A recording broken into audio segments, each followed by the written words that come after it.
Si tu fumes, j'ai une grande révélation à te faire. Tu as tout essayé, tu as mis ta volonté, tu as vraiment cru que tu étais prêt, tu as mis des patchs, tu as fait peut-être une thérapie, tu as lu le bouquin d'Alan Carr, La dernière cigarette, tu as tout essayé et à chaque fois tu te retrouves face à une reprise. Et forcément, ce n'est pas très engageant.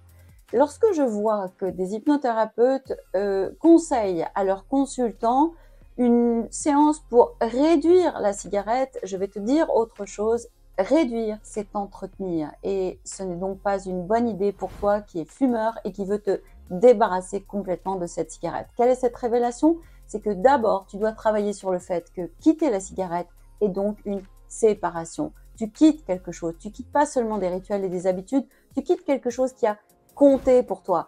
Tu as mis beaucoup d'importance dans le fait de fumer, tu as donné beaucoup de pouvoir à la cigarette et je te pose cette simple question.